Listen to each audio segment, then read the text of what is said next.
है मिस्टर समीर अलावादी, जो एग्रीकल्चरल्स और कंसल्टेंट भी है पिछले 21 सालों से।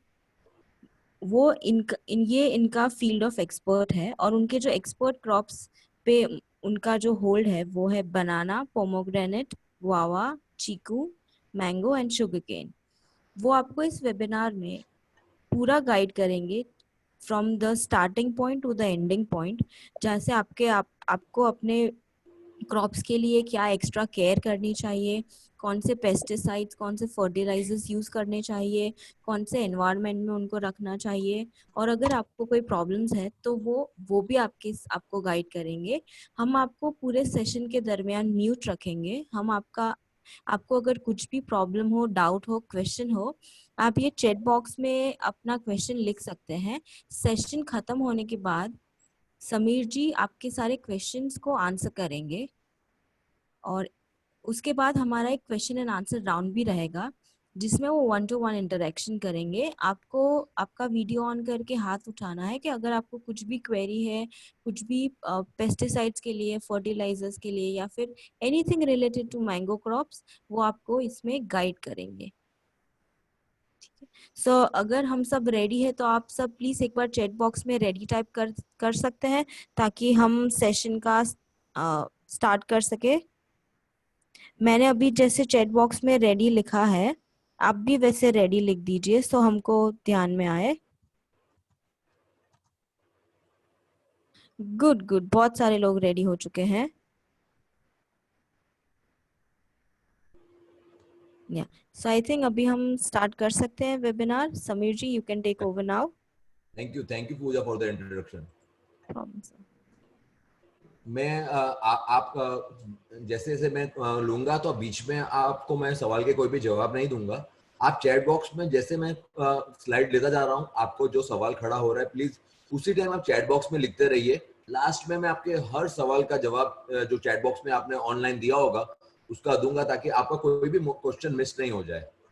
And now I will start with my slides. And welcome everyone, thank you for joining this. आपने ज्वाइन किया, ये पूरा सेशन अपना हिंदी में चलेगा। आप सवाल भी हिंदी में या इंग्लिश में पूछ सकते हैं। आज हम बात करेंगे कि आप 40% ज्यादा मैंगो कैसे उगा सकते हैं। थोड़ा सा मैं मेरी पढ़ाई के बारे में, मैंने केमिकल इंजीनियरिंग किया है, पोस्ट ग्रेजुएट डिप्लोमा मैनेजमेंट में किया है, बाकी तो सब पूजा ने बता दिया है। मेरी कंपनी है उत्कर्ष एग्रोकेम प्राइवेट लिमिटेड, जिसका मैं टेक्निकल डायरेक्टर हूँ। हम लोग बहुत रेंज ऑफ बनाते हैं, स्पेशलाइज अलग अलग क्रॉप्स के लिए प्रोडक्ट बनाते हैं, और हमारी सूरत बेस्ड कंपनी है। आप चैट बॉक्स में लिखिए, मैं अभी शुरू में चैट बॉक्स देखूंगा कि आपने ये प्रोग्राम क्यों ज्वाइन किया है, मेजर कंसर्न क्या है। काफी लोगों ने अपने व्हाट्सएप ग्रुप के अंदर लिखा हुआ है। अगर आप ये लिख देंगे कि क्या आपकी क्वेरी है, तो अगर कुछ भी मेरा मिस हो रहा होगा तो मैं उसको आपको कवर कर लूंगा। मैं अभी थोड़ी देर के लिए चैट बॉक्स देखने वाला हूँ, बाद में मैं चैट बॉक्स नहीं देखूंगा। तो आप ये 2 से 3 मिनट हैं, आप लिखिए क्या आप कुछ भी आपके लिए मिस ना हो इस प्रोग्राम में।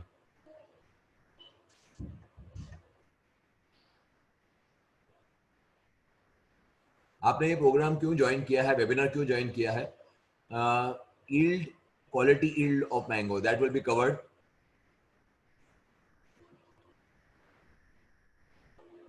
फ्रूट साइज, शेल्फ लाइफ, ये सब कवर होगा। Fruit drop, mango hoppers, fruit fly, all this will covered. Healthier orchard and increase the yield, yes this will be covered, ये कवर होगा। प्लीज एवरीवन शेयर, और ये please line मत करिए, सबके लिए डिस्टर्बेंस, हर स्लाइड में ये लाइन आ जाती है, ऐसे लाइंस मत करिए। आप जितना शेयर करेंगे उतना आपके लिए प्रोग्राम यूजफुल रहेगा, ताकि आप जिस पर्पस के लिए आए हैं वो मिस ना हो।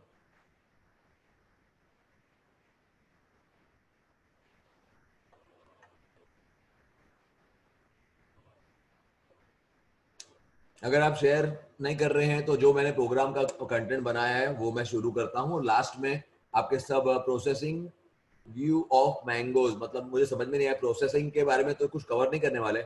Insect pest disease control, this will be completely covered.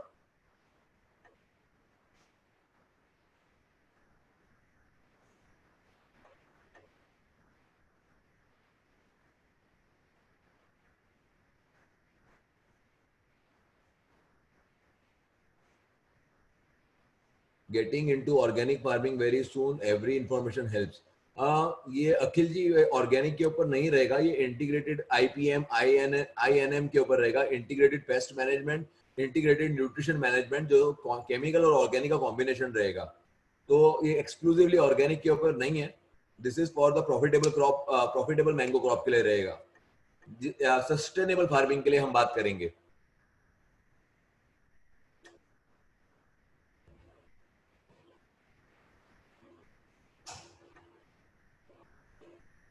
मैं अभी चैट बॉक्स को अपना क्लोज कर रहा हूं और आगे स्लाइड में बढ़ रहा हूं।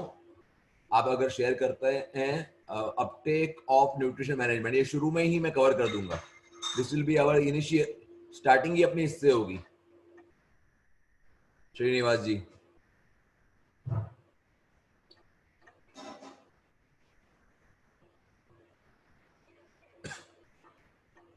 Okay. Problem with not flowering, ये this will also be covered. Flowering कैसे आती है वो आपको मालूम पड़ जाएगा।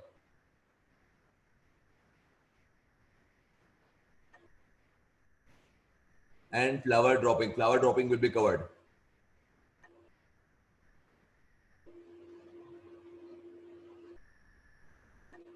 अब अपने पहले तो स्टेज समझ लेते हैं कि कहाँ से शुरू होता है। हम मैंगो अगर एक प्रॉफिटेबल 40% ज्यादा हम मैंगो लेना चाहते हैं तो शुरू कहाँ से होता है, तो हमें स्टेजेस समझने की जरूरत है कि मैंगो के अंदर अलग अलग स्टेजेस आती हैं। अब मैं चैट बॉक्स बंद कर रहा हूँ, आपका लास्ट में आपके चैट बॉक्स को देखूंगा। सबसे पहले क्या होता है, जैसे हार्वेस्टिंग हो जाती है तो हमें क्या फर्टिलाइजर देना चाहिए, क्या ट्रीटमेंट देना चाहिए, वो हम देखेंगे। वो स्टेज जा चुका है, वो स्टेज अभी आपके लिए एप्लीकेबल नेक्स्ट ईयर में रहेगा, लेकिन शुरुआत वहां से होती है। अब उसके बाद में जब मानसून खत्म होता है तो फार्म को क्लीन करता है, वो भी थोड़ा स्टेज जा चुका है। उसके बाद नए पत्ते आते हैं, नए पत्ते नहीं आते हैं, दोनों चीजें वो भी हम देखेंगे। लीव्स को मैच्योर करते हैं, ब्रांच को मैच्योर करते हैं, फ्लावर फिर इनिशिएट होता है, फ्लावर उसके बाद सेट होता है, फ्लावर ड्रॉपिंग का स्टेज आता है, फ्रूट इंक्रीज साइज का स्टेज आता है, फॉलिएज नेक्स्ट सीजन की फॉलिएज की बात आती है, और हार्वेस्टिंग आता है। ये सभी स्टेजेस के अंदर अलग अलग तरह के चैलेंजेस भी आते हैं, अलग अलग तरह के पेस्ट आते हैं, अलग अलग तरह के इंसेक्ट आते हैं, डिजीज आते हैं, हम सब कुछ देखेंगे। सबसे पहले सॉइल हेल्थ, जिसके बारे में अभी आपने देखा कि हम केमिकल फर्टिलाइजर जो भी देते हैं तो उसका अपटेक हेल्दी सॉइल में ही होता है। अगर सॉइल आपकी हेल्दी नहीं है, अनहेल्दी है, तो केमिकल फर्टिलाइजर फिक्स हो जाता है। तो जमीन के अंदर जो माइक्रो ऑर्गेनिज्म होते हैं, जो सूक्ष्म जीवाणु होते हैं, वो सॉइल को हेल्दी रखते हैं। और जो केमिकल फर्टिलाइजर हम देते हैं उनको इनसॉल्युबल से सॉल्युबल फॉर्म में, मतलब जो घुलनशील नहीं होता उसको घुलनशील स्वरूप में कन्वर्ट करते हैं। माइक्रो ऑर्गेनिज्म जो जीवाणु होते हैं वो प्रोडक्टिविटी को बढ़ाते हैं। जमीन में जितने ज्यादा माइक्रो ऑर्गेनिज्म होंगे, सूक्ष्म जीवाणु होंगे, उतना फर्टिलाइजर सॉल्युबल होगा, उतना ज्यादा अपटेक होगा, उतना ज्यादा प्रोडक्शन ले पाएंगे। जमीन में ऑलरेडी बहुत बड़ी क्वांटिटी के अंदर सूक्ष्म जीवाणु है, हमें सिर्फ इतनी जरूरत है कि हम अच्छे जीवाणु को बढ़ाएं। जैसे हम जमीन में अच्छे जीवाणु बढ़ाते हैं, वैसे खराब जीवाणु जो फंगस होता है, बैक्टीरिया खराब होती है जो नुकसान करता है, उनका प्रमाण घटना शुरू हो जाता है। हमारी प्रोडक्ट है उत्कृष्ट माइक्रोब, जिसके अंदर सभी तरह के गुड माइक्रोब्स होते हैं, nitrogen fixing, phosphorus solubilising, potash solubilising, Trichoderma viride, Pseudomonas, boron solubilising, zinc solubilising, बहुत सारी चीजें वो आप यूज करते हैं तो माइक्रो ऑर्गेनिज्म की रिक्वायरमेंट कंप्लीट होती है अपनी। माइक्रो ऑर्गेनिज्म तब अच्छी तरह से काम करते हैं, मतलब उसके अंदर जमीन में जब ऑर्गेनिक कार्बन का प्रमाण अच्छा होना चाहिए। ऑर्गेनिक, जैसे हम ऑर्गेनिक प्रमाण ज्यादा बढ़ाते हैं तो क्वांटिटी माइक्रो ऑर्गेनिज्म की भी जमीन में बढ़ जाती है। इसलिए हमको जरूरी है कि हम जमीन में ऑर्गेनिक मैन्योर दें। तो जमीन होती है, जमीन को तीन चीजों का कॉम्बिनेशन देने से बहुत अच्छा रहता है। जैसे मैंने केमिकल फर्टिलाइजर की बात करी, माइक्रो ऑर्गेनिज्म सूक्ष्म जीवाणु की बात करी, और ऑर्गेनिक मैन्योर की बात करी। तो ये तीनों का जो सप्रमाण देते हैं तो हमें अपटेक का प्रॉब्लम सॉल्व हो जाता है, जो आपका फर्स्ट क्वेश्चन था श्रीनिवास जी। तो सबसे अच्छा ऑर्गेनिक मैन्योर जो है वो है जिसको गोबर खाद बोलते हैं, फार्म यार्ड मैन्योर। वो कम से कम 10 टन जितना प्रति एकड़ हर साल अगर देते हैं तो बहुत अच्छा रहता है। वर्मी कंपोस्ट दे रहे हैं जो एकदम कॉन्सेंट्रेट फॉर्म में, तो वो 1 से 2 टन दे सकते हैं। नीम, कैस्टर, मस्टर्ड केक का अगर हम कंपोस्ट बनाते हैं या सेमी कंपोस्ट करते हैं, जो 400-500 किलो वो दे सकते हैं। हमारी कंपनी का यूमिक एसिड है, यूमिनोज है, उसको साथ में मिला के 2 से 4 किलो दे सकते हैं। मार्वल जी ग्रेन्यूल्स हैं, उनको आप 10 से 15 किलो प्रति एकड़ दे सकते हैं इनके साथ में, तो अच्छा रहता है। अगर आप इतना सारा फार्म यार्ड मैन्योर या वर्मी कंपोस्ट पे खर्च नहीं करना चाहते हैं तो आप ग्रीन मैन्योर कर सकते हैं, जो अराउंड 10 से 15 टन जितना ऑर्गेनिक मैन्योर के इक्वल होता है। ग्रीन मैन्योर मतलब हमारे गुजराती में उसको लीलो पड़वास बोलते हैं। उससे जमीन बहुत ज्यादा अच्छी होती है, जो नॉर्मली अपने को हार्वेस्टिंग करने के बाद में मॉनसून वाले पीरियड में हम कर सकते हैं।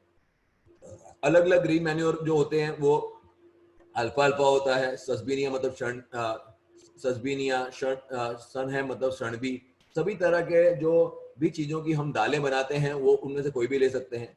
इन सब के अंदर उनके जड़ों के अंदर एक गांठ बनती है, रूट नोड्यूल जिसको बोलते हैं, जिसके अंदर नाइट्रोजन को फिक्स करने वाले बैक्टीरिया फिक्स हो जाते हैं और जमीन में नाइट्रोजन अच्छी तरह फिक्स करते हैं। नाइट्रोजन में अच्छा फिक्स होता है तो नया पत्ते बहुत ज्यादा अच्छे आते हैं वो बहुत। और दूसरा 2-3 महीने के बाद में जब हम उसको काट के जमीन में अंदर डाल देते हैं तो उससे बहुत अच्छा ऑर्गेनिक कार्बन मिलता है, जमीन सॉफ्ट होती है और जमीन का पोरोसिटी और सब अच्छा बढ़ता है। ग्रीन मैन्योर एकदम आसानी से रिप्लेस कर सकते हैं गोबर खाद को, कंपोस्ट को, तो बहुत सस्ते में अपना काम हो जाता है। एक बात आपको समझने की जरूरत है, अगर आपकी सॉइल अगर हेल्दी नहीं है तो आप कभी भी अच्छा उत्पादन नहीं ले सकते हैं। अगर हम ग्रीन मैन्योरिंग करते हैं या ऑर्गेनिक फर्टिलाइजर देते हैं, उसके साथ माइक्रो ऑर्गेनिज्म देते हैं, उसकी वजह से जमीन की बायोलॉजिकल एक्टिविटी बढ़ती है, माइक्रो ऑर्गेनिज्म सूक्ष्म जीवाणु जमीन में बढ़ते हैं। फर्टिलाइजर जो देते हैं उसकी इफेक्टिवनेस बढ़ती है, जमीन में ह्यूमस का कंटेंट बढ़ता है, ह्यूमस ज्यादा होता है, जमीन की पोरोसिटी मतलब कि छिद्र बढ़ जाते हैं उसके अंदर। जमीन के अंदर जो दो कण के बीच में, सॉइल के दो कण के बीच में ह्यूमस का कंटेंट बढ़ जाता है, पानी पकड़ के रखने की कैपेसिटी बढ़ जाती है, जमीन का पीएच और टीडीएस कम होता है, जिसकी वजह से जमीन एक हेल्दी बन जाती है। तो ये अपनी बेसिक चीज हो गई। अभी अलग अलग उम्र के अंदर अलग अलग क्वांटिटी के अंदर हमें केमिकल फर्टिलाइजर देना होता है। तो केमिकल फर्टिलाइजर कितना देना चाहिए, मैं इस ये सेशन के अंदर हम हार्वेस्टिंग लेने वाले हैं उस स्टेज से बात कर रहा हूँ। नई आपने वाड़ी लगाई है, नई आपने प्लांटेशन किया है, उसकी बात अभी हम इसमें नहीं करने वाले हैं। तो नॉर्मली 3 साल के बाद में अगर शुरू करना चाहिए, 3 साल से पहले कभी फ्रूटिंग नहीं लेना चाहिए। तो 3 से 5 साल के पेड़ के लिए DAP 1.5 kilo, muriate of potash 1 kilo, urea 2 kilo. 5 से 10 साल के पेड़ों के लिए DAP 2 kilo, muriate of potash 1.5 kilo, urea 2 kilo. 10 से 15 साल के झाड़ पेड़ों के लिए DAP 3 kilo, muriate of potash 2 kilo, urea 3 kilo, ammonium sulphate 2 kilo. 15 साल के ऊपर के पेड़ों के लिए 3.5 kilo DAP, muriate of potash 2.5 kilo, urea 3 kilo, ammonium sulphate 3 kilo. मैं इसमें डिस्टेंस की भी अभी बात नहीं कर रहा हूँ, क्योंकि हम नई वाड़ी की बात नहीं कर रहे हैं। आपकी ऑलरेडी ऑर्चार्ड आपका है, फार्म है, तो उसकी अपने आगे बात नहीं कर रहे हैं। तो फर्टिलाइजर, ये अपने फर्टिलाइजर तय कर लिया, फर्टिलाइजर हमको देना है। पहले हमने ऑर्गेनिक की बात कर ली, तो फर्टिलाइजर कैसे देना चाहिए, तो फर्टिलाइजर रिंग स्वरूप में देना चाहिए, पूरा गोल।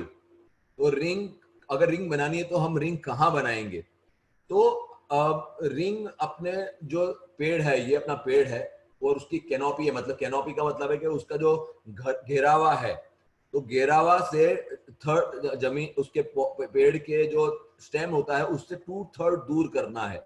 सपोज अपनी कैनोपी 10 फुट की है, तो 10 फुट की है, तो अपने जमीन, अपने पेड़ के जो थर्ड होता है उससे 6 से 7 फीट दूर रिंग में करना होता है। अगर हम थर्ड के नजदीक करते हैं तो वो उसके सपोर्ट रूट्स रहते हैं, वो फीडिंग रूट्स नहीं होते हैं। बहुत ज्यादा दूर करते हैं तो फीडिंग रूट्स में मिलता नहीं है। तो फर्टिलाइजर का ऑप्टिमम यूज करने के लिए हमें 6 से 7 फीट की रिंग बनानी चाहिए, जो कम से कम 1 से 1.5 फुट गहरी होती है। नॉर्मली मिनी ट्रैक्टर की मदद से पहले रिंग बना दी जाती है, उसके बाद फर्टिलाइजर डाल दिया जाता है। फर्टिलाइजर के ऊपर गोबर खाद जो कंपोस्ट है वो डाल दिया जाता है। गोबर खाद की क्वांटिटी आप जितनी ज्यादा डालते हैं उतनी ज्यादा अच्छी होती है। गोबर खाद को खाद डालना है, हमें गोबर नहीं डालना है।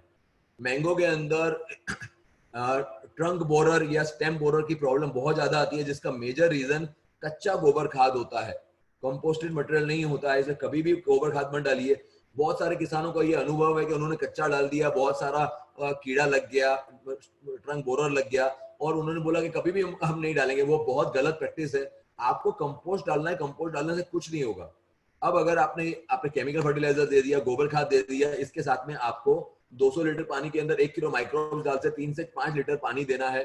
मतलब हमारा माइक्रोब्स भी 2 से 4 किलो माइक्रोब्स की क्वांटिटी भी प्रति एकड़ देते हैं। तो आपकी केमिकल फर्टिलाइजर, बायो फर्टिलाइजर और कंपोस्ट, सब तीनों के तीनों एकदम ढंग से दे दिए जाते हैं। तो आपने जो फर्टिलाइजर दिया है वो पूरा हो जाता है।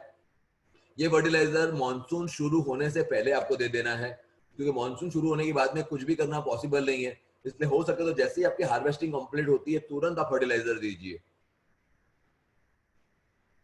अभी मॉनसून मॉनसून से पहले क्या कर रहे हैं हमने एक फर्टिलाइजर देना है, वो तो दे ही देना है। तो एक बात है कि मार्च अप्रैल में जब फुल गर्मी शुरू होती है तो उस समय नए पत्ते आते हैं। ये नए पत्ते पे ही अगले साल मैंगो लगता है। सपोज करो कि आपके नए पत्ते नहीं आए किसी भी कारण से, टेम्परेचर लो रहा, बहुत ज्यादा हाई नहीं गया, तो आपको भीम प्लस हमारे प्रोडक्ट है जो जिब्रेलिक एसिड 6B आधारित प्रोडक्ट है, ये नए पत्ते निकालने की मदद करेगा। उसके साथ में यूरिया या 19-19 फर्टिलाइजर दे दो, उसका स्प्रे ले लीजिए। स्प्रे ले लेते हैं तो नए पत्ते अच्छी तरह से आ जाते हैं।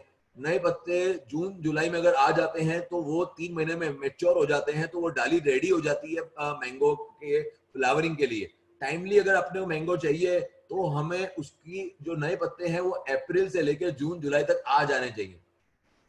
कई बार क्या होता है कि सूखी डालियां हो जाती हैं, बहुत सारी डालियां मर जाती हैं बिकॉज ऑफ डाईबैक। डाईबैक को टेक्निकल भाषा में बोट्राइडिप्लोडिया थियोब्रोमेपन कहा जाता है, जो डाईबैक से पेड़ छोटा छोटा छोटा होता जाता है। सबसे सीरियस डिजीज है, बहुत सीरियस डिजीज है, इससे हमें कंट्रोल करने की जरूरत है।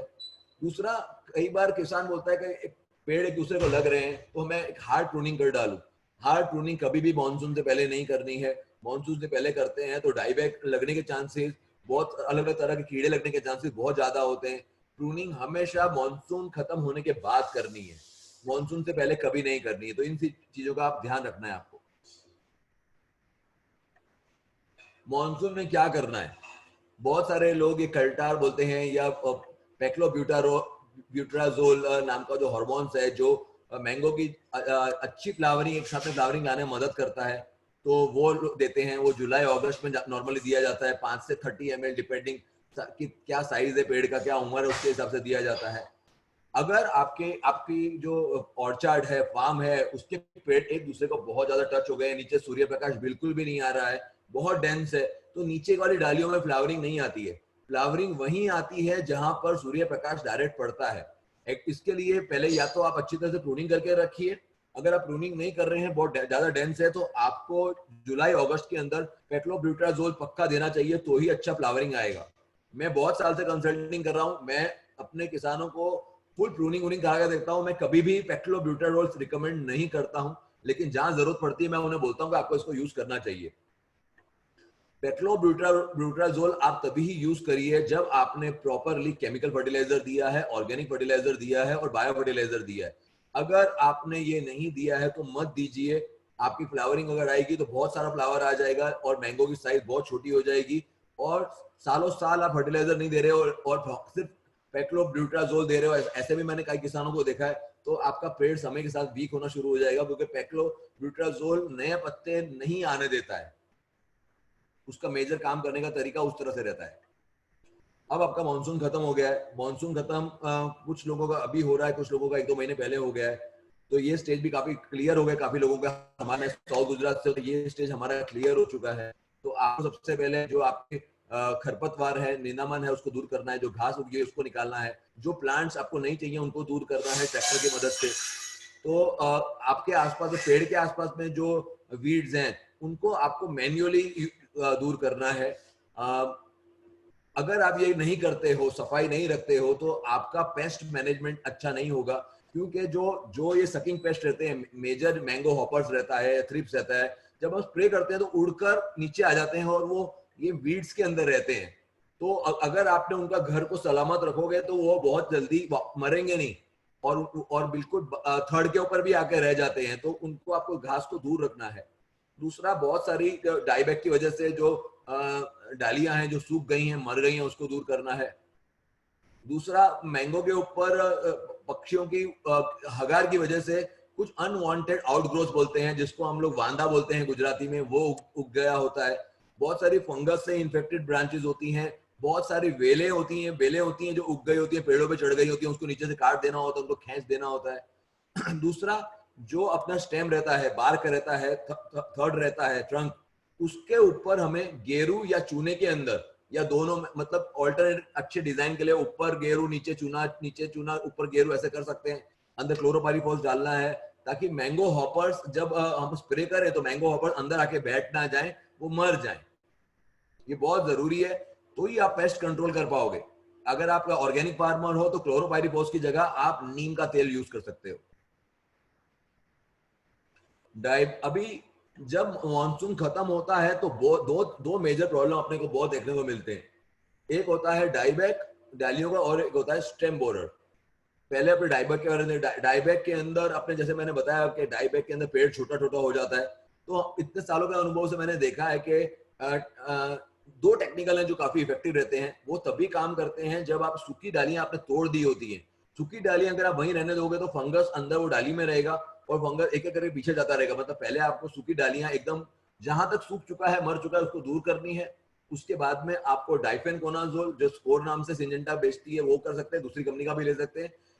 और उसके बाद में टेबुकोनाजोल, इनका स्प्रे ले सकते हैं। ये दो स्प्रे करने से डायबैक कंट्रोल में रहता है।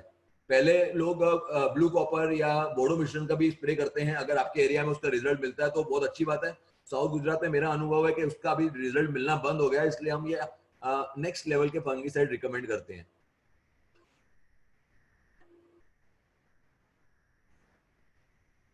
ये नीचे जो फोटो है वो उसका है, अपना क्या बोलते हैं,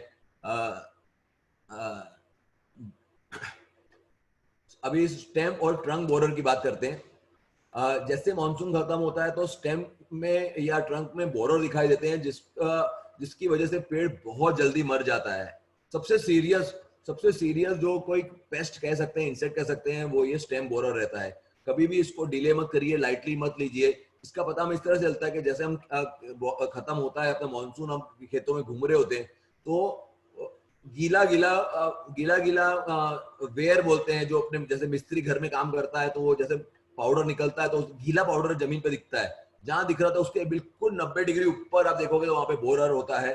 तो बोरर का होल दिख जाता है, तो वो पूरी की पूरी जगह सफाई करना रहता है तार से, फिर या स्क्रू ड्राइवर से पूरा का पूरा साफ करना होता है। बहुत लंबी लंबी एरिया में साफ किया होता है। उतना आजू बाजू में जहां गया होता है उसको पूरा साफ करना है। उसको साफ करने के बाद में हमें दो दवाई लेनी है जो दोनों गैस करने वाली रहती है, डीडीवीपी और क्लोरोपाइरिफॉस, दोनों को इक्वल क्वांटिटी में ले लेना है। फिर कॉटन लेना है, कॉटन के अंदर उसको डालना है और हर 9-9 इंच पे वहां पे रख देना है उस रुई को। और फिर काली मिट्टी, चिकनी मिट्टी और गोबर का पेस्ट बना के उसको ढक देना है। तो क्या रहेगा कि गैस की वजह से, वैसे हम जब सफाई करेंगे तो बोरर अपने साथ में बाहर निकल जाएगा। बाई चांस बोरर अगर अंदर चला गया है और अपने को दिखाई नहीं दिया है तो ये गैस की वजह से वो मर जाएगा, आगे का नुकसान करना बंद कर देगा। ये हमने अगर शॉर्ट ड्यूरेशन में हमने ये काम नहीं किया है तो हमारा पेड़ बहुत जल्दी 15-20 दिनों में मर जाता है। और बाई चांस आपको एक पेड़ में दिखने को मिला है तो आपके आसपास के जो 8 पेड़ हैं उनको भी चेक करना। आज दिखने को नहीं मिला तो 10 दिन के बाद भी, 15 दिन के बाद भी दिखता है। और ये प्रक्रिया जल्द से जल्द करते रहना। नहीं करते हैं तो पेड़ बहुत जल्दी मर जाता है। ये स्टेम बोरर इस तरह से दिखता है। कई बार इतना बड़ा कीड़ा, अपनी अपनी मेरी उंगली है उतना क्या बोलते हैं जाड़ा रहता है और उतना लंबा रहता है। ये व्हाइट कलर का है। वो अल्टीमेट कीड़ा ऐसा दिखता है। वो खत्म ही कर डालता है पूरे के पूरे पेड़ को। दूसरी नेक्स्ट जो चैलेंज रहता है कि नया लीफ आएगा कि नहीं आएगा। ये बहुत इंपॉर्टेंट पॉइंट है। इसको ध्यान में रख के हम जल्दी फ्लावरिंग ले सकते हैं। अगर मानसून खत्म हो गया है, जैसे मानसून अगर कई बार सितंबर में खत्म हो जाता है, लास्ट 2 साल से ऐसा साउथ गुजरात में नहीं हो रहा है। मानसून अगर खत्म हो गया है और खत्म होते ही बहुत ज्यादा गर्मी आ जाती है, बहुत ज्यादा गर्मी आ जाती है तो जमीन के अंदर जो पानी होता है वो उड़ जाता है, वेप्सा कंडीशन आ जाती है। वेप्सा कंडीशन जैसे कंप्लीटली आ जाती है, ऐसे नए पत्ते आने शुरू हो जाते हैं। कई जितनी लंबी वेप्सा कंडीशन रहती है, जितना हाई टेम्परेचर लंबा रहता है, उतने ज्यादा पत्ते आते हैं। पिछले साल मेरा ऑब्जर्वेशन है कि पिछले साल भी साउथ गुजरात में नए पत्ते नहीं आए थे।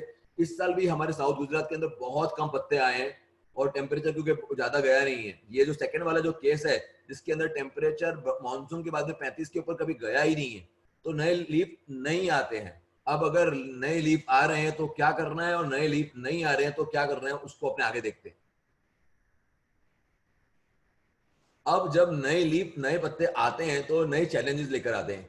जो भी नए पत्ते आते हैं वो बहुत पतले होते हैं। बहुत पतले होने की वजह से कोई भी पेड़ों के अंदर जब पत्ता पतला होता है तो थ्रिप्स बहुत जल्दी लग जाता है। मैंगो के अंदर भी थ्रिप बहुत आसानी से लग जाता है। या फिर अगर मैंगो हॉपर्स ऑलरेडी आपके यहाँ पे, जिसको हम देगा बोलते हैं, बधिया बोलते हैं, तो वो भी होता है। तो वो तुरंत पत्ते को खराब कर जाता है। जैसे नए पत्ते आ रहे होते हैं तो आपको वैसे एक इंसेक्टिसाइड का स्प्रे लेना चाहिए। नॉर्मली पत्तों को मैच्योर होने में 70 से 90 दिन लगते हैं, लेकिन ये प्रक्रिया को आप फास्ट कर सकते हो।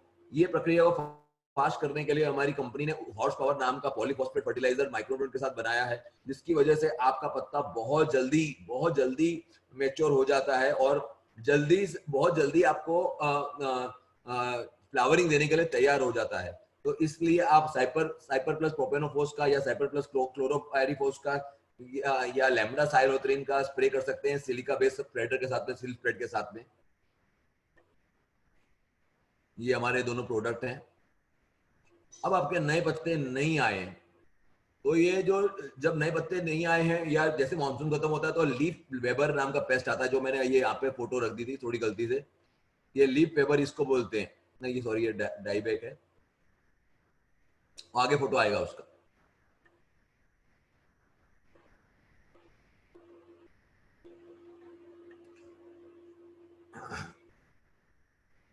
लीफ पेपर के अंदर क्या बोलते हैं, बहुत सारे जाला बन जाता है, जाले के अंदर क्या बोलते हैं इंसेक्ट रहता है जो पत्तों को बहुत बड़ी क्वांटिटी में खा जाता है। ये जैसे हमें जाला दिखता है हम तुरंत उसको वापस से स्प्रे करना चाहिए, जिसका स्प्रे बताया है वही स्प्रे करना है अपने को।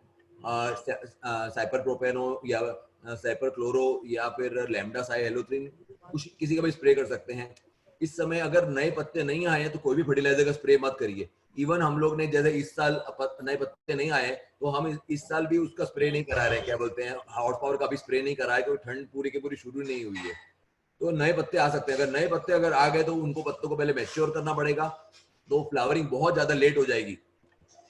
जब थोड़ी थोड़ी ठंडी शुरू हो रही है और सारे के सारी अपनी डालियां पूरी मैच्योर हैं, तो हम उत्कर्ष का पैंथर नाम का प्रोडक्ट आता है कि जो फ्लावरिंग के लिए बहुत एक्स्ट्रा ऑर्डिनरी है। लास्ट 4-5 साल में किसान पैंथर का स्प्रे करके तुरंत फ्लावरिंग बाहर ले लेता है, एक साथ में सारी की सारी फ्लावरिंग बाहर आ जाती है। पैंथर के अंदर phosphorus, magnesium, boron, amino acid, ये सब बहुत सारी चीजें रहती है कि जो फ्लावरिंग अगर आपके पत्ते मैच्योर नहीं है तो आप हॉर्स पावर का यूज कर सकते हैं। पहले हॉर्स पावर का यूज करिए, उसके बाद में पैंथर रेडी हो जाएगा फ्लावरिंग देने के लिए।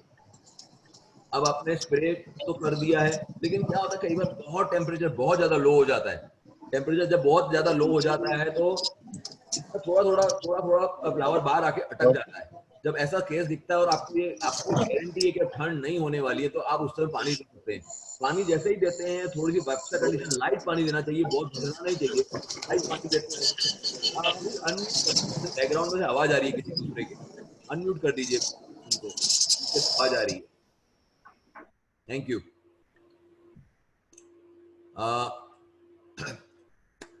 तो अगर हम पानी देते हैं और बहुत ठंड रहती है तो बहुत अच्छी रहता है, लेकिन हमें हमेशा कुछ भी काम क्लाइमेट के अलग अलग एप्स हैं अपने मोबाइल में। मैं एक्यूवेदर का यूज करता हूँ, बहुत उसकी एक्यूरेसी अच्छी है। तो एक्यूवेदर के अंदर देख लेना चाहिए कि आने वाले 10-15 दिनों में 35 डिग्री से ज्यादा टेम्परेचर नहीं जा रहा है, नहीं जाएगा तो कभी भी नए पत्ते नहीं आएंगे, फ्लावर ही बाहर निकलेगा। जरा सा भी टेम्परेचर इंक्रीज होगा तो आपको टेम्परेचर को देख के ही पानी देना है। पानी देना कई बार बहुत रिस्की हो जाता है अगर आपने क्लाइमेट को ध्यान में नहीं दिया है। तो जब मुझे लगता है कि यार क्लाइमेट अनसर्टन है तो मैं बोलता हूँ इससे अच्छा है कि पानी नहीं दे, क्योंकि पानी देने से नुकसान होने के चांस कई बार ज्यादा होते हैं।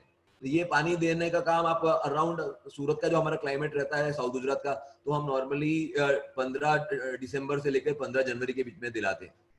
तो ये फ्लावरिंग के लिए हमारे ये दो प्रोडक्ट हैं, सिल्क स्प्रेड और पैंथर। इससे फ्लावरिंग बहुत ज्यादा अच्छी आती है। अब अपनी अगली स्टेज आ जाती है फ्लावरिंग स्टेज, जिसके अंदर फ्लावर बाहर निकल गया है। जैसे फ्लावर बाहर निकलता है मिठास आनी शुरू हो जाती है। जैसे मिठास आती है तो मैंगो हॉपर्स देगा जिसको बोलते हैं वो आना शुरू हो जाता है, वो पेस्ट आता है। अगर टेम्परेचर लो रहता है और क्या बोलते हैं मॉइस्चर भी रहता है थोड़ा थोड़ा, तो पाउडरी मिल्ड्यू के चांसेस बहुत ज्यादा रहते हैं। तो उस समय फ्लावर से फ्रूट की कन्वर्जन की जरूरत भी रहती है, क्योंकि फ्लावर खुल रहे होते हैं तो उनको सेटिंग की जरूरत रहती है। तो इस समय हमें इमिडाक्लोरोपिड का और नीम ऑयल का स्प्रे करना चाहिए मैंगो हॉपर्स को कंट्रोल करने के लिए। हेक्साकोनाजोल का या हम सल्फर का भी कर सकते हैं। जैसे मैंने नीचे लिखा हुआ है कि सेटिंग का जब समय चल रहा होता है और फ्लावर आपका खुला नहीं होता है, तो आप सल्फर 80% WDG का भी स्प्रे कर सकते हैं पाउडरी मिल्ड्यू करने के लिए। सल्फर जो होता है वो काफी गर्म चीज होती है, तो वो टेम्परेचर उसके लिए लो होना चाहिए और फूल नहीं खुले होने चाहिए। अगर आपके फूल खुल गए हैं तो हेक्साकोनाजोल यूज करिए, अगर फूल नहीं खुले हैं तो आप सल्फर का यूज भी कर सकते हैं।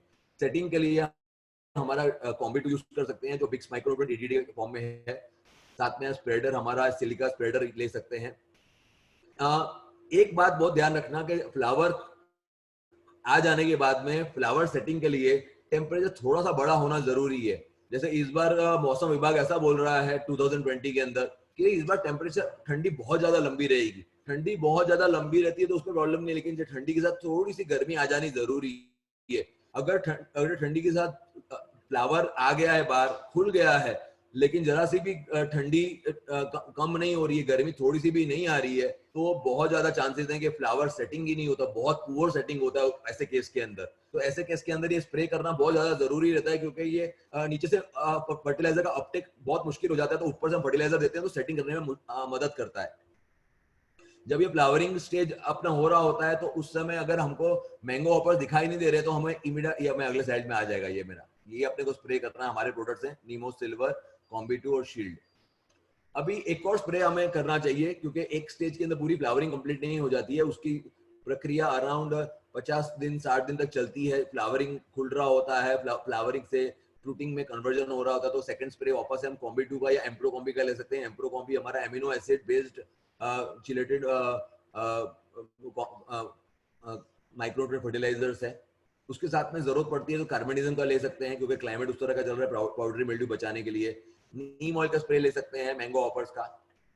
जैसे मैंने आपको पहले बात किया कि बहुत लंबा अगर टेम्परेचर कंटिन्यू रहता है, लो टेम्परेचर, तो चांस है कि पुअर सेटिंग होगी। अगर आपके पेड़ों में मैंगो हॉपर्स का अटैक नहीं है तो कोई भी नियोनिकोटिसाइड वाली पेस्टिसाइड यूज नहीं करिए।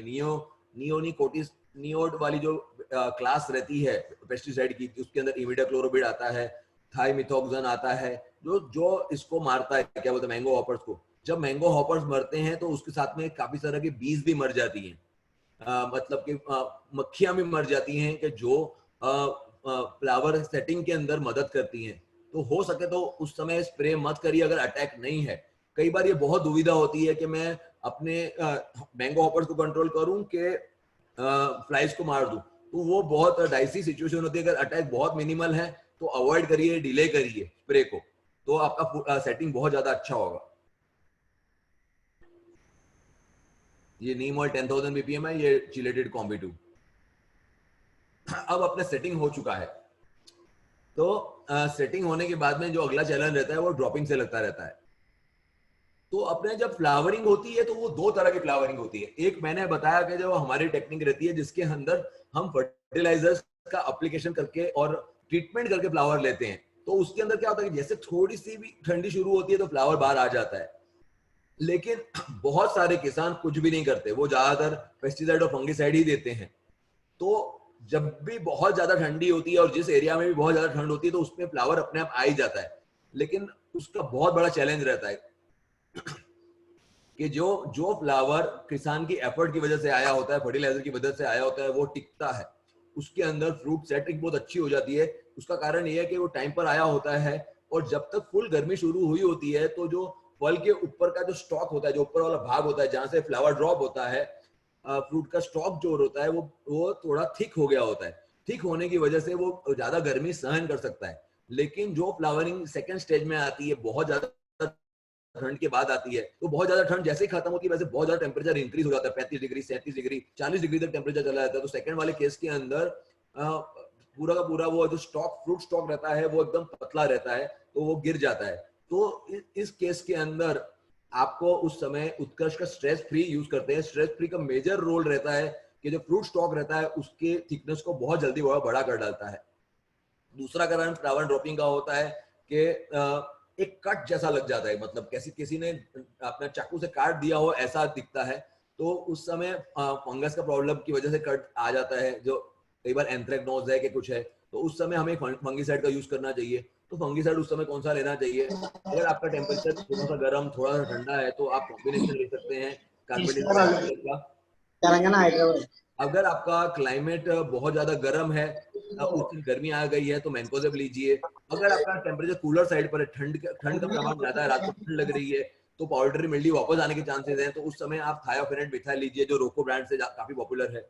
इस समय वापस से मैंगो हॉपर्स का प्रॉब्लम अगर रह रहा है तो आप मैंगो हॉपर्स के कंट्रोल के लिए इमीडिया का अगर आपके इमीडिया क्लोरोपिड के मैक्सिमम 2 स्प्रे करने रहते हैं, तीसरा स्प्रे नहीं करना होता है। 2 स्प्रे अगर आपके इमीडिया क्लोरोपिड के हो गए हैं तो आपको उसकी जगह पे थाइमिथॉक्सन ले सकते हैं या बीपीएमसी नाम का जो फर्टिलाइजर पेस्टिसाइड आता है वो आप ले सकते हैं। दूसरा, जब ऐसे मैंने केस बताया कि अगर ऐसा केस आ गया है कि जब बहुत लंबे पीरियड तक अपना टेम्परेचर बहुत लो रहता है, तो क्या बोलते हैं पॉलिनेशन ढंग से नहीं हो रहा है, फर्टिलाइजर अपटेक नहीं हो रहा है, तो भी एक फ्रूट ड्रॉप आता है। अगर आपका फ्रूट इतना बड़ा हो गया है और बहुत ज्यादा ड्रॉपिंग आ रही है तो आप फ्रूट को खोल के देखिए। अगर फ्रूट को आप खोल के देखेंगे तो कई बार उसके अंदर से बीज निकलता है कि नहीं, सीड ही नहीं होता अंदर, क्योंकि उसका पॉलिनेशन ही कंप्लीट नहीं हुआ होता है। तो उस केस के अंदर आप कुछ नहीं कर सकते हो। ये भी केस मैंने लास्ट 3-4 साल पहले देखा था, जिसके अंदर फ्रूट ड्रॉपिंग था, उसका major reason pollination, incomplete pollination था, अंदर सीड ही नहीं आया था। सीड जब अंदर नहीं होगा तो फ्रूट कभी बड़ा नहीं होगा।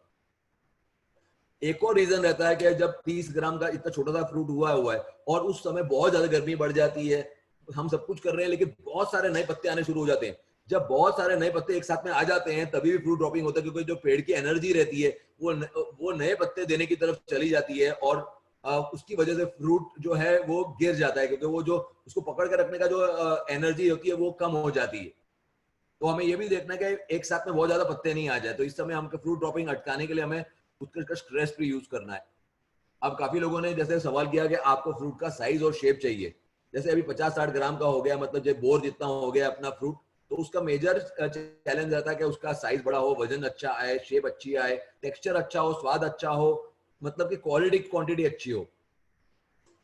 इस समय हमको फर्टिलाइजर देना चाहिए। फर्टिलाइजर के अंदर normally potassium MOP, muriate of potash के साथ में थोड़ा सा यूरिया देना चाहिए और उसके साथ में पानी देना चाहिए, क्योंकि आप जब भी फर्टिलाइजर देते हैं उसके बाद पानी देना जरूरी है, तो ये फर्टिलाइजर का अपटेक रहता है। साथ में आप स्प्रेइंग कर सकते हैं पोटेशियम नाइट्रेट 13045 का एफ एनहांसर और बीम प्लस के साथ में। एफ एनहांसर एक chelated calcium, boron, magnesium in सब का कॉम्बिनेशन है।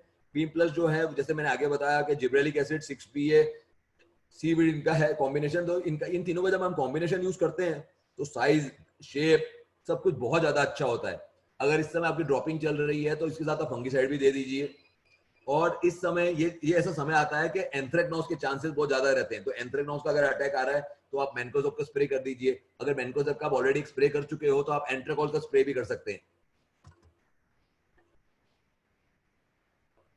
तो वेट और साइज के लिए अपने इसका करना चाहिए।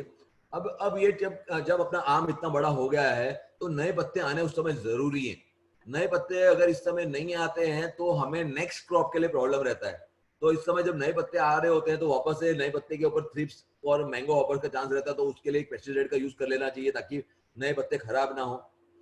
यही जड़ें, यही ब्रांचेस, यही डालियां रिस्पॉन्सिबल रहती हैं फ्लावरिंग के लिए, तो ये आना जरूरी है। नॉर्मली अपने जैसे चैत्र महीना बोलते हैं हम, तो हिंदू कैलेंडर के हिसाब से चैत्र महीने के अंदर अच्छी फ्लावरिंग, अच्छी नए लीव्स आने चाहिए। तो ये लीव्स फोटोसिंथेसिस में मदद करते हैं, आम की साइज को बढ़ाने करने में भी मदद करते हैं, और ये समय के साथ में डेवलप हो जाते हैं, मैच्योर हो जाते हैं, तो नेक्स्ट ईयर अपना फ्लावरिंग बहुत अच्छा आता है। अब जब हमारा आम इतना बड़ा हो गया है, 50-60 ग्राम का हो गया, तो फ्रूट फ्लाई के ट्रैप्स लेने चाहिए, क्योंकि जैसे जैसे आम बड़ा होता है वैसे वैसे खुशबू बढ़नी शुरू होती है। जैसे जितनी ज्यादा खुशबू बढ़ती है फ्रूट फ्लाई आ जाते हैं, तो उसके लिए मिथाइल और यूजेनॉल आधारित हमें ल्यूर्स रख के ट्रैप रखना चाहिए। अगर भाई हमने ये रखा है, ट्रैप रख दिए हैं, एकड़ में नियरली 4 से 6 जितने ट्रैप लगाने होते हैं। अगर हमने फ्रूट फ्लाई के ट्रैप लगाए हैं तो भी कंट्रोल नहीं हो रहा है, तो पेंथोएट 50% का स्प्रे हमें गुड़ के साथ करना चाहिए, जैगरी के साथ करना चाहिए। दूसरी बात है कि फ्रूट का साइज तब तक ही बड़ा हो सकता है जब तक उसका सीड नरम है। एक बार सीड एकदम कड़क वाला सीड हो जाता है, उसके बाद में कभी भी साइज बड़ा नहीं होता है। उस बात का आपको ध्यान रखना है कि ये जो बीम प्लस और 13045 का जो स्प्रे है वो तब तक ही हमें करना है जब तक वो फल की जो बीज जो है वो नरम है। तो ये अलग अलग तरह से ट्रैप्स को यूज करते हैं। आप डाल सकते हैं लकड़े को मिथाइल यूजेनॉल और डीडीवीपी और उनके कॉम्बिनेशन में ड्रिप करके बना सकते हैं, और ये खुद का पानी की बोतल के अंदर कट डाल के कर सकते हैं। इस तरह से अलग अलग ट्रैप्स बाजार में मिलते हैं, और इसको हम लटकाते हैं तो इसके अंदर फ्रूट फ्लाई बहुत अच्छी तरह आ जाती है। हमारी कंपनी भी ये फ्रूट फ्लाई के लिक्विड बनाती है, मिथाइल यूजेनॉल आधारित लिक्विड हम लोग बनाते हैं। तो मैंने अभी जो बात किया ये मैं अपने व्हाट्सएप ग्रुप के अंदर भी शेयर कर दूंगा कि जैसे मैंने अलग अलग पूरा समरी के अंदर दिया हुआ है कि हमारा स्प्रे शेड्यूल क्या रहता है। शुरू में हॉर्स पावर साइपरप्रोपेन और सिल्स्प्रेड का स्प्रे करते हैं, सेकंड स्प्रे पैक्टर और सिल्स्प्रेड का करते हैं, थर्ड स्प्रे इमिडाक्लोरोपिड कॉम्बी2 शील्ड का करते हैं या निमोस सिल्वर का करते हैं, साथ में हेक्साकोनाजोल दिया जाता है, थर्ड स्प्रे इमिडाक्लोरोपिड 30.5% कार्बेंडिज्म कॉम्बी स्प्रे का करते हैं। ये मैं पूरा का पूरा शेड्यूल आपको ग्रुप के अंदर शेयर कर दूंगा। अब जैसे मैंने कुछ इंसेक्ट के बारे में बात करी, आप इंसेक्ट कैसे दिखते हैं उसके बारे में बता दूं। जैसे मैंने बताया मैंगो हॉपर सबसे ज्यादा डेंजरस है, जो इसको कंट्रोल करना बहुत ज्यादा जरूरी है, नहीं तो नुकसान कर डालता है। मैंने कच्छ में भी बहुत काम किया, तो कच्छ के अंदर मैंने देखा है कि मैंगो हॉपर का अटैक बहुत ज्यादा नहीं होता है जितना हमारा साउथ गुजरात में होता है। फ्रूट फ्लाई सभी जगह देखने को मिलती है। साउथ गुजरात के अंदर मैंगो के साथ कई बार चीकू भी होते हैं, तो चीकू वाला जहाँ पे वाला एरिया रहता है तो वहाँ पे फ्रूट फ्लाई बहुत ज्यादा रहती है। ये सूटी मोल्ड भी आता है, जब जैसे अगर मैंगो हॉपर्स का अटैक ज्यादा रहता है तो वहाँ पे सूटी मोल्ड का भी प्रॉब्लम बहुत ज्यादा आ जाता है, क्योंकि वो उसकी हगारी रहती है, शीट रहती है वो उसकी। दूसरा ये स्टेम और ट्रंक बोरर भी देखने को मिलता है, जहाँ स्टेम और ट्रंक बोरर देखने को मिलता है, ये इसके बारे में मैंने आपको बहुत डिटेल में बता दिया है। कैटरपिलर भी देखने को मिलता है, कई बार बोर करके अंदर चला जाता है। कई बार फ्रूट फ्लाई अपना अंडे जब रख देती है तो भी अंदर कैटरपिलर बन जाता है। फिर इनफ्लोरेसेंस मिज भी आता है कि जो अपना फूल को, जो फूल बोलते हैं फ्लावरिंग को बोलते हैं, उसको डैमेज कर डालता है। तो इसको कल किसी ने फोटो भेजा था कि यही वाला इनफ्लोरेसेंस मिज का ही फोटो लग रहा था मुझे वो अपने व्हाट्सएप ग्रुप के अंदर। तो इसके लिए आप साइपर प्रोपेनो साइपर क्लोरो का यूज कर सकते हैं, वो इस फ्लावरिंग स्टेज में नुकसान नहीं, इवन लैम्डा साइलोथ्रिन भी यूज कर सकते हैं, आराम से इसका कंट्रोल हो जाएगा। फिर ये जो बार्क ईटिंग कैटरपिलर जो है, ये बोरर्स जो दिख रहे हैं उसका कंट्रोल करना चाहिए। ये शूट बोरर अपने को देखने को मिलता है, ये शूट बोरर कई बार फ्लावर में भी देखने को मिलता है। फ्लावर अपने कई बार देखते हैं तो पूरा का पूरा इरेक्ट होता है एक्चुअली। फैजल जी आप को मैं लास्ट में आपका सब सवाल को जवाब दूंगा, आपका जो क्वेरी है वो प्लीज चैट बॉक्स में लिख दीजिए। तो वो क्या रहता है, फ्लावर पूरा इरेक्ट है तो अपने देखते हैं कई बार छोटा सा बेंड हुआ होता है, बेंड हुआ वाला का अपने देखते हैं ना, तो वो उसको हम जब खोल के देखते हैं तो उसके अंदर शूट बोरर ये पिंक कलर का ऐसे वर्म बॉल वर्म दिखता है। तो ये जब दिखाई देता है तो हमें डीडीवीपी का स्प्रे करना चाहिए ताकि ये कंट्रोल हो जाए शूट बोरर। फ्लावरिंग स्टेज में ये शूट बोरर कई बार देखने को मिलता है, फ्लावर वाले एरिया के अंदर देखने को मिलता है। बनाना का जो सीड रहता है, उस नट रहता है, उसके अंदर कई बार वीविल देखने को मिलता है जब प्रॉपर हमने स्प्रे रेगुलर नहीं लिए होते हैं। ये जो शुरुआत की बात है, जैसे मॉनसून खत्म होता है तो ये लीफ पेपर मैंने शुरू में बताया कि उसका दिखता है, ये लीफ पेपर इस तरह से दिखता है, जाले बन जाते हैं, सबसे पहला पेस्ट है। सिमिलरली ये गोलमिच भी शुरू वाला पेस्ट है कि गोलमिच के अंदर देखा गया कि वो बहुत कुछ नुकसान नहीं करता है, एक सिस्ट बना डालता है, उसके अंदर कीड़ा होता है, वो कुछ ज्यादा वो एक मॉनसून वाले पीरियड में ही ज्यादातर देखने को मिलता है, कुछ ज्यादा नुकसान नहीं करता है, इसलिए उसको कोई वो चिंता करने की जरूरत नहीं है और बहुत कोई पेस्टिसाइड से कंट्रोल भी नहीं होता है। वो जो हम रूटीन पेस्टिसाइड करेंगे तो उसके अंदर उसका कंट्रोल आगे बढ़ना बंद हो जाता है।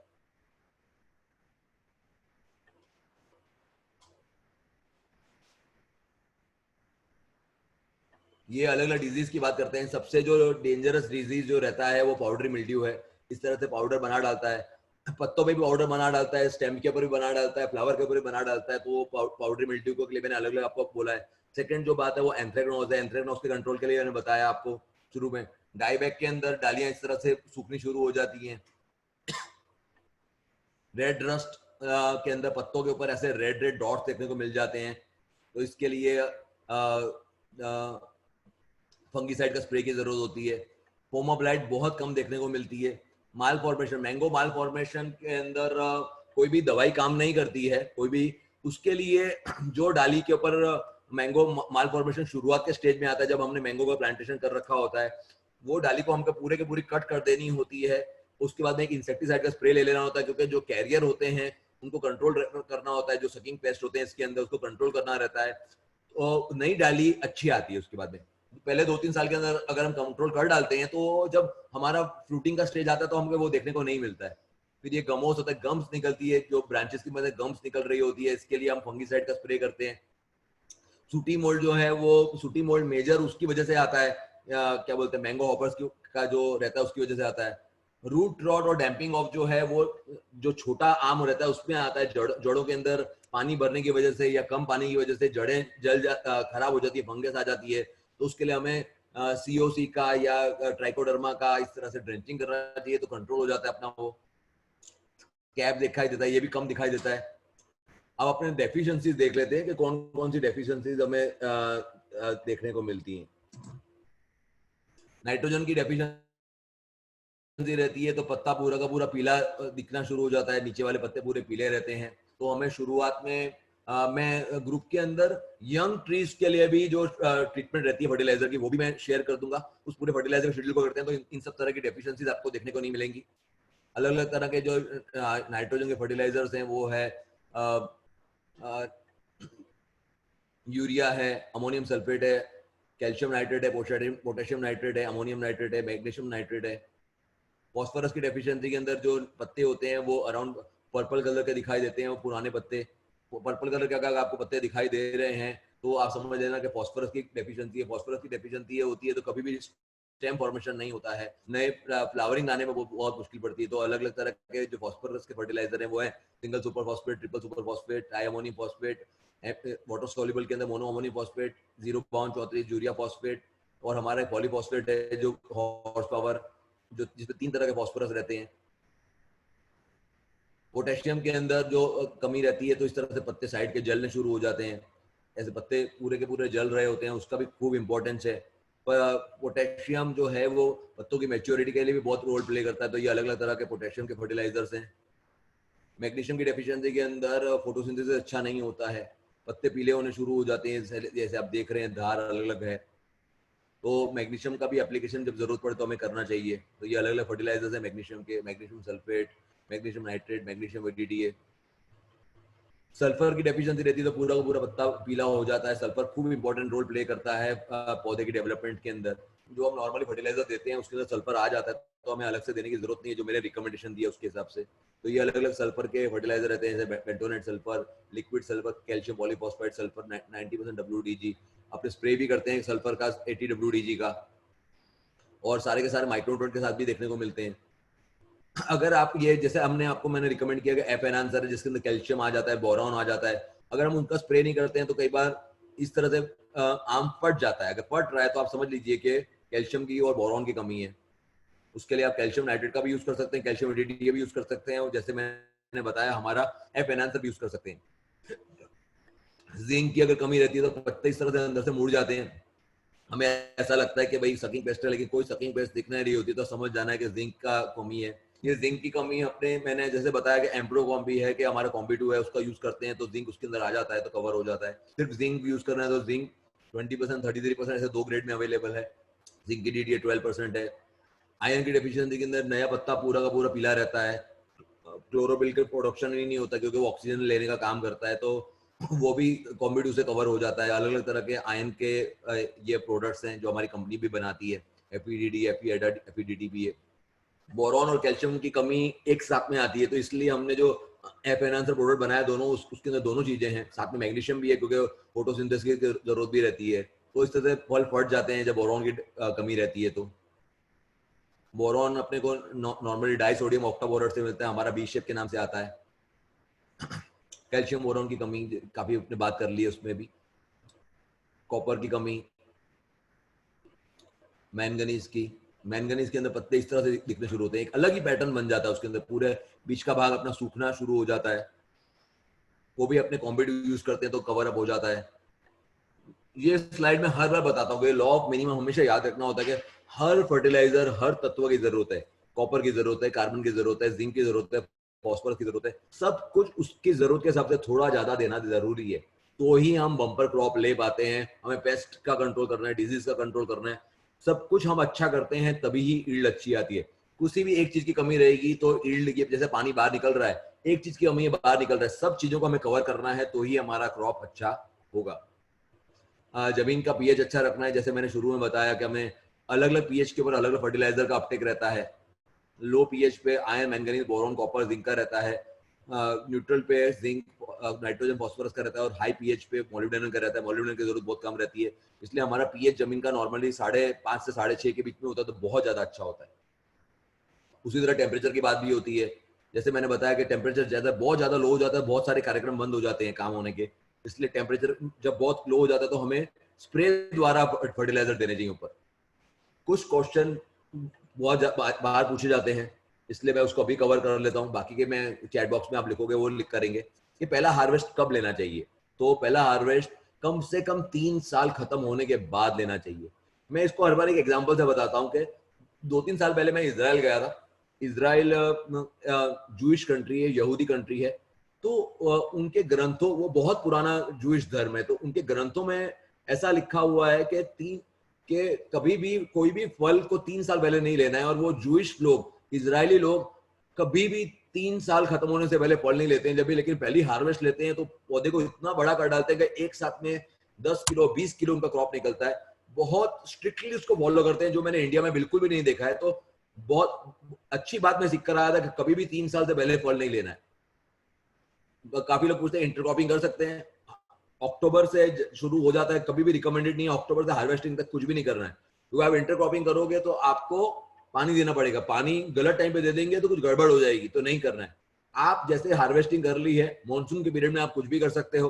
मानसून के पीरियड में वैसे मैंने रिकमेंड किया कि आपको ग्रीन मैन्योरिंग करनी है, जमीन अच्छी हो तो वो आप कर सकते हो। कितनी बार फर्टिलाइजर देना है? 2 बार या मैक्सिमम 3 बार। एक बार मानसून मतलब पोस्ट हार्वेस्ट, मानसून शुरू होने से पहले एक बार आप फरवरी में दे सकते हो, दूसरी बार आप मार्च अप्रैल में दे सकते हो।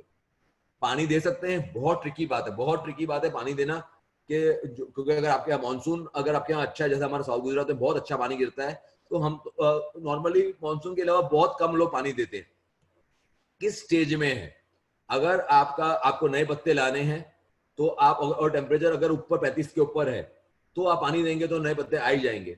अगर आपको फ्लावरिंग चाहिए और टेम्परेचर कम से कम, मिनिमम टेम्परेचर 18 से कम है और 28 से कम मैक्सिमम टेम्परेचर है, तो आप पानी देंगे तो फ्लावरिंग बहुत अच्छा आ जाएगा। नॉर्मली मैंने जैसे बोला दिसंबर जनवरी में ये स्टेज होती है साउथ गुजरात के अंदर। मैंगो फ्रूट 50 ग्राम से ऊपर है तो आप फर्टिलाइजर का लोग एप्लीकेशन देते हैं, तो पहला सेकंड फर्टिलाइजर तब दे सकते हैं, वापस 1 महीने के बाद सेकंड थर्ड फर्टिलाइजर उसके बाद भी दे सकते हैं। ये हमारे कुछ फर्टिलाइजर बनाते हैं हम, उसके बारे में है आपको ये, इसका भी मैं चार्ट शेयर कर दूंगा ग्रुप के अंदर, हम क्या क्या बनाते हैं। ये हमारे प्रोडक्ट सारे अमेजन पर और उत्कृष्ट पे अवेलेबल हैं। तो अभी अपना क्वेश्चन आंसर टाइम है। मैं चैट बॉक्स को खोल रहा हूं, आप अपना सवाल पूछ सकते हो।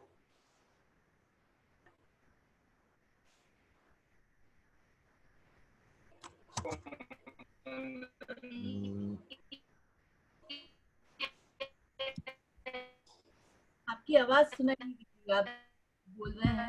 मैं ऊपर से जरा देख रहा हूँ कौन सा क्वेश्चन बाकी रह गया।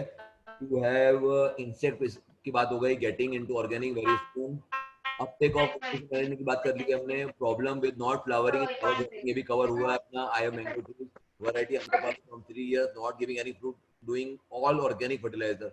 सर और सब ऑर्गेनिक से तो मुझे पता नहीं है, लेकिन आप अगर आप ऑर्गेनिक में भी ढंग से अगर काम करते हो तो बायो फर्टिलाइजर्स रहते हैं। फॉस्फोरस की जब जरूरत है तो फॉस्फोरस का सोल्युबलाइजिंग बैक्टीरिया दीजिए, आप उसके अंदर रॉक फॉस्फेट दीजिए। तो क्या है कि न्यूट्रिशन मैनेजमेंट अगर आप अच्छे करते हो तो ऑर्गेनिक में भी अच्छा आता है। वो वॉल्यूम, अभी वॉल्यूम का तो अभी पता नहीं। अभी please give natural herbal based treatment. हमारी कंपनी सारी की सारी चीजें नेचुरल और बायोलॉजिकली बनाती है। मैंने अपनी प्रोडक्ट्स के बारे में ज्यादा बात नहीं करी है, लेकिन पेस्ट मैनेजमेंट के लिए हमारे पास एक बहुत अच्छा प्रोडक्ट है, बायो क्लीन स्वीप, जो mango hoppers, white fly, thrips, might सबको कंट्रोल करता है। लेकिन हमें कई बार केमिकल यूज करना रहता है, तो हम लोग इसलिए केमिकल के बारे में बताया ज्यादा मैंने। Send me a copy of this presentation. ये जो आप प्रेजेंटेशन है इसको हम यूट्यूब पे रख देंगे, यूट्यूब की लिंक अपने ग्रुप में डाल देंगे बीना जी, तो आप इसको कितनी बार भी देख सकते हैं। Tushar ji thank you, nice explanation, but still you can ask more questions. Please cover the spongy tissue issue as well. Okay, spongy tissue जो प्रॉब्लम है वो नॉर्मली अल्फोंसो हाफूस वाले मैंगो के अंदर देखा जाता है। तो स्पॉन्जी टिश्यू का जो मेजर रीजन रहता है that is because of the reflection of sunlight. मतलब सनलाइट जमीन पे पड़ती है, जमीन के ऊपर से वो सीधा वो मैंगो के ऊपर रिफ्लेक्ट होती है लाइट। तो अगर आपको स्पॉन्जी टिश्यू अपने अवॉइड करना है, आपके एरिया में बहुत स्पॉन्जी टिश्यू हैं, तो जैसे मैंने बताया जब पानी देने का समय आता है 50-60 ग्राम की जब मैंगो हो गई है, तब आप ग्रीन मैन्योरिंग कर दीजिए। नीचे आप सनहैम, शणबी, ग्रीन मैन्योरिंग किसी भी कर दीजिए, मूंग का है, उड़द का है, चौली का है, किसी का भी कर दीजिए। तो आपके नीचे अगर घास उग जाती है तो स्पॉन्जी टिश्यू का प्रॉब्लम अपना दूर हो जाएगा। Spongy tissue is not a disease और एनी पेस्ट, बट ये मेजर सनलाइट की वजह से रहता है। आप यंग प्लांट्स के बारे में श्रीनिवास जी आप पूछ सकते हैं, अगर क्वेश्चन के बारे में मैं आपको जवाब दे दूंगा अगर आपका कोई भी है तो।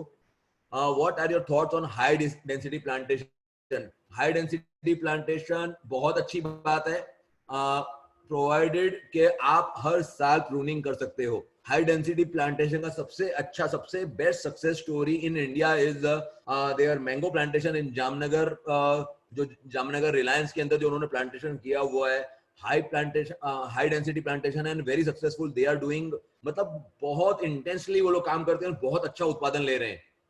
कर सकते हैं, लेकिन मैं जैसे देखा है साउथ गुजरात के अंदर प्रूनिंग की बहुत ज्यादा प्रॉब्लम है, लेबर की बहुत ज्यादा प्रॉब्लम है, इसलिए साउथ गुजरात में मैंने लोगों को डेंसिटी प्लांटेशन करते हुए देखा है, लेकिन वो लोग बाद में प्रूनिंग नहीं करते तो सक्सेस नहीं रहता है। अगर आप प्रूनिंग कर सकते हैं तो nothing like that. Please give WhatsApp number, ये मेरा नीचे नंबर हर स्लाइड में लिखा हुआ है, आप ये मेरा व्हाट्सएप नंबर नोट कर सकते हैं। हमारे मैंगो का हमने ग्रुप भी बनाया है। इज कल्टार हार्मफुल और कैन बी यूज्ड? मैंने जैसे बात बताया, Cultar is not harmful, Cultar is harmful जब हम फर्टिलाइजर नहीं देते हैं। फर्टिलाइजर आप प्रॉपर दे रहे हो, अच्छा खासा खाना खिला रहे हो, जैसे क्या होता है कि कई लोग स्टीरॉइड्स लेते हैं, स्टीरॉइड्स ले रहे हैं तो नुकसानकारक रहता है, लेकिन जब प्रॉपर न्यूट्रिशन नहीं रहता है, बहुत ज्यादा क्वांटिटी में आता है। कल्टार को उसकी क्वांटिटी में यूज करते हैं, साथ में आप chemical fertiliser, biological fertiliser, organic fertiliser जो मैंने रिकमेंड किया है उसके हिसाब से यूज करते हैं संजय जी, तो कल्टार कभी भी प्रॉब्लम नहीं करता है। और जैसे आप, मुझे लगता है आप साउथ गुजरात से हैं, तो साउथ गुजरात के अंदर अगर आपका केसर प्लांटेशन है और यंग प्लांटेशन है तो कल्टार की बिल्कुल जरूरत नहीं है। कल्टार की जरूरत नॉर्मली 15-20 साल के बड़े पेड़ों के लिए होती है। साउथ गुजरात के अंदर अल्फांजो है, क्या बोलते हैं, लंगड़ा है, दशहरी है, जो जिसको बहुत लो टेम्परेचर चाहिए रहता है, उसके लिए जरूरत रहती है ताकि जल्दी आ जाए। फ्रूट बैग यूज कर सकते हैं, है तो कहाँ मिलेगा? फ्रूट बैग आप कैसे लगाएंगे, मतलब यूज कर सकते हो आप, लेकिन जब आपका, अगर आपका मैंगो बहुत ज्यादा बड़ा है तो आप उसको लगाएंगे कैसे? लोग नॉर्मली फ्रूट बैग इसमें गोवा में लगाते हैं, आप मैंगो में भी लगा सकते हैं, क्वालिटी अच्छी करेगी। आप लगाएंगे कैसे उसके आप देख लेना, बाकी इजीली अवेलेबल है, मैं आपको एड्रेस भी दे दूंगा फ्रूट बैग कहाँ से मिलेगा। Last year in Valsad we had black mark spread in Kesar near stock, almost half the mango. ये ब्लैक मार्क स्प्रेड मुझे नहीं पता है शाह जी, आप उसकी फोटोग्राफ्स अगर भेजेंगे तो मुझे ज्यादा मालूम पड़ेगा, शायद टेक्निकली मैं कुछ और समझता हूँ, आपने कुछ अलग लिखा है, तो अगर आप उसको ज्यादा अच्छी तरह फोटोग्राफ के द्वारा अपने ग्रुप के अंदर एक्सप्लेन करेंगे तो मैं ग्रुप में इसका जवाब दे पाऊंगा। One type of insect lay eggs on young leaf blades and cut it. The nymph comes out of the soil surface and again attack the same plant. How will it control? मैंने जैसे बताया कि आप साइपर प्रोपेनो है, साइपर chloro है, प्रोपेनोफोस है, जैसे अंडे हैं, प्रोपेनोफोस अंडे को मार डालता है तो इजीली कंट्रोल रहता है। इसके साथ में आप नीम ऑयल पक्का यूज करिए, हर एक इंसेक्टिसाइड के साथ में नीम ऑयल लीजिए, अलग अलग पीपीएम का, 1500 ppm, 300 ppm, 10,000 ppm, cold press neem oil, we make everything, आप हमारा यूज कर सकते हैं, बेस्ट क्वालिटी का रहता है। तो ये बहुत आसान है ये सब कुछ कंट्रोल करना। Sir how to manage even flowering every year? Means every, sir I am doing consulting since last 21 years by grace of God. मेरे हर एक क्लाइंट के वहां पे हर साल फ्लावरिंग आती है, कभी भी फ्लावरिंग मिस नहीं होती है। जो आज मैंने अपने प्रेजेंटेशन में बताया है वो सारी चीजों को आप अगर डिसिप्लिन के साथ अगर आप फॉलो करते हो तो आपको हर साल फ्लावरिंग मिलेगी। आपका कुछ भी क्वेरी आती है तो I am always there to give you reply. आप खाली अच्छा न्यूट्रिशन दीजिए, अच्छा स्प्रे करिए, कभी भी आपको प्रॉब्लम नहीं होगी। I will send photo first time we saw this. Okay, मेरे भी ध्यान में नहीं आया तो आप भेजेंगे तो मैं जवाब पक्का दे दूंगा ग्रुप के अंदर। मैंगो का बुसीन कौन सा छांटा हूं इसलिए गुड मंडी कहाँ है? बिजनेस करना है चाहता हूं, अच्छा मैंगो का बिजनेस करना चाहते हो इसलिए गुड मंडी कहाँ है? सर आप कौन से एरिया से मुझे पता नहीं है, मैं साउथ गुजरात से हूँ। साउथ गुजरात के अंदर हमारे यहाँ पे बहुत सारी एस्टेब्लिश्ड मंडियां हैं जहां से आपको मैंगो इजीली मिल जाता है। तो मैं, अच्छा शाह जी, मैं अभी आपको ग्रुप में अभी नहीं देख पाऊंगा, मैं इस समय स्क्रीन की तरफ देख रहा हूँ, तो मैं बाद में देखकर ग्रुप में पक्का जवाब दूंगा। सर वेस्ट बंगाल के बारे में मुझे ज्यादा पता नहीं है, तो वेस्ट बंगाल में मंडी कहाँ है? आपको अपने local APMC agriculture produce market committee में जाना रहेगा, तो वहाँ पे मैंगो की कोई ना कोई होगी मंडली, तो वहां से आपको मैंगो इजीली मिल जाएगा। बाकी मैं ट्रेडिंग के बारे में ज्यादा नहीं बता पाता हूँ, मैं डॉक्टर हूँ। अब आप I have two types of soil, black and sandy. Upon transplantation, mangoes are not growing to the expected rate of age above. Sir Srinivas ji, मैं आपको एक शेड्यूल शेयर करूंगा ग्रुप के अंदर, वो आप फर्टिलाइजर का शेड्यूल फॉलो करिए. I will definitely give you कि मतलब ये शेड्यूल फॉलो करने के बाद में आपका ग्रोथ आ ही जाएगा. वो आप फोटोग्राफ भी भेजना अपने 1 साल वाले प्लांट के. अगर उसके अंदर कोई रूट से लगता प्रॉब्लम होगा तो मैं आपको बोलूंगा फंगीसाइड का ड्रेंचिंग करिए तो हो जाएगा. Sir, fruit bag is not used. Bats usually are eating fruit bag with fruit also. Sir, bat का प्रॉब्लम अभी तक मेरे ध्यान में आया नहीं है. मतलब बैट के लिए तो मैं आपको क्या रिकमेंड करूं, मुझे कुछ पता भी नहीं है. Can we install honey bee boxes if we are using chemical?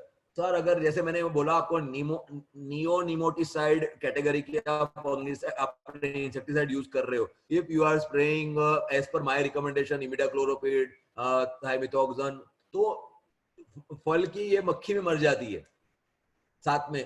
तो मैं खुद अपने किसानों के वहां पे कई बार नहीं लगवाता हूँ. अगर आप कंप्लीटली ऑर्गेनिक कर रहे हैं, आप ये सब तरह की अगर केमिकल यूज नहीं करते हैं, तो आपको हनी बी बॉक्स का बेनिफिट होता है. और अगर आपके आसपास में बहुत सारे फार्म्स हैं तो जो ये हनी बी वाली जो मक्खी होती है वो 1 से 2 किलोमीटर दूर तक जाती है. वो आपके यहाँ पे अगर ऑर्गेनिक और आसपास में ऑर्गेनिक नहीं है तो भी वो मर जाती है. तो आप रख सकते हैं. अगर आपको रिजल्ट मिल रहा है it is well and good. नहीं मिल रहा है तो मैं कहूंगा कि आप you can try, but mix response है. सेम था.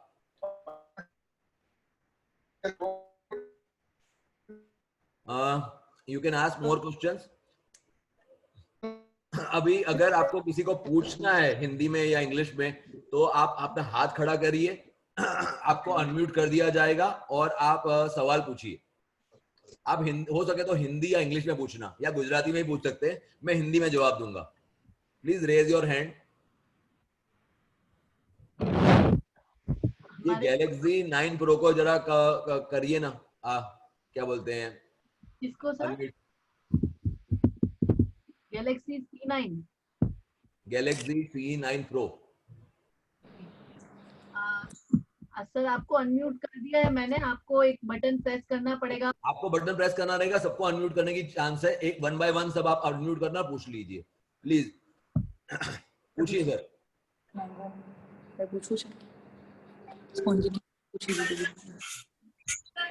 शाहजी आपको अगर पूछना है तो आप पूछिए. ऐसे अनम्यूट मत करिए क्योंकि बैकग्राउंड की आवाज आनी शुरू हो जाती है, दूसरों को मजा नहीं आएगी फिर. सबको म्यूट रखा है. अगर कोई भी क्वेश्चन नहीं बचता है तो अपना सेशन यहाँ पे खत्म हो जाता है. Anyone and everyone can ask one by one.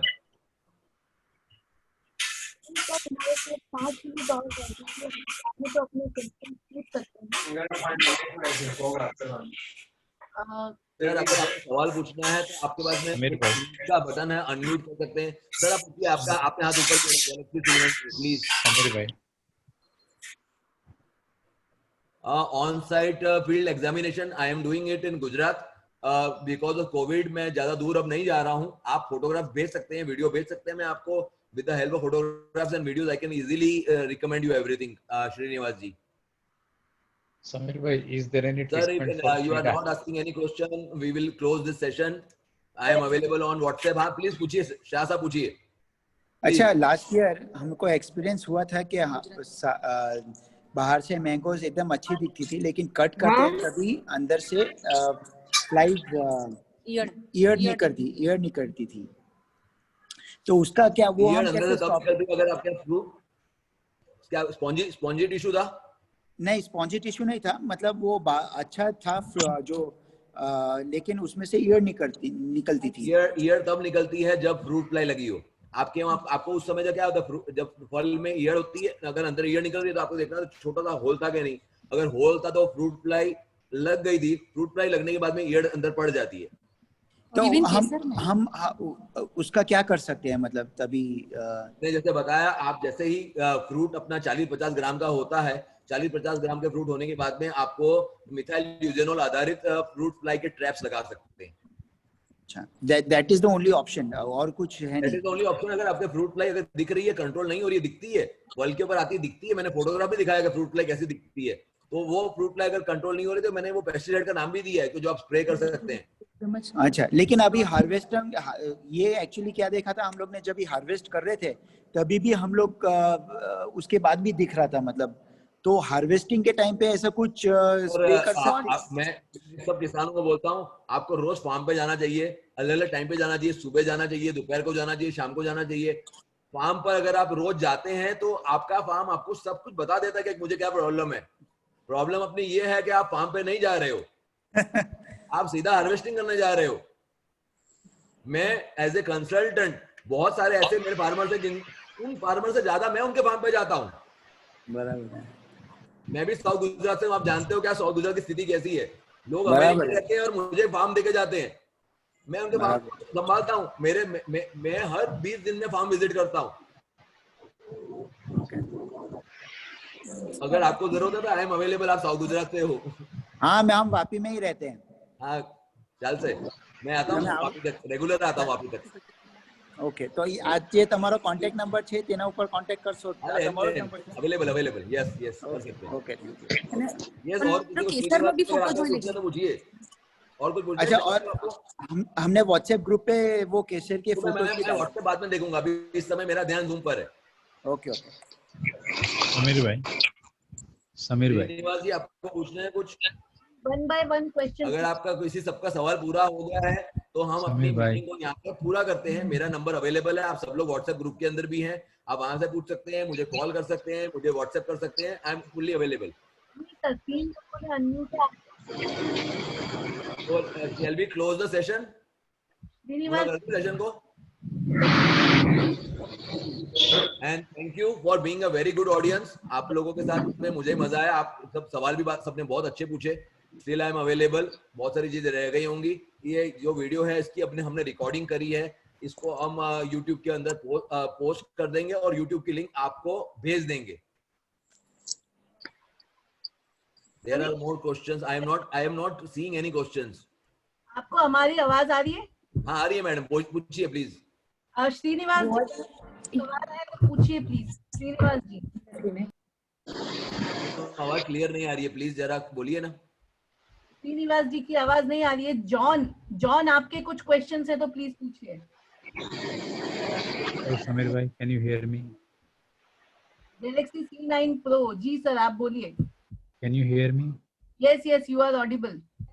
Sameer भाई, what is the treatment for कीड़ा? हैं? What is the treatment for कीड़ा? जरा जोर से बोलिए ना, आवाज मुझे क्लियर नहीं आ रही है।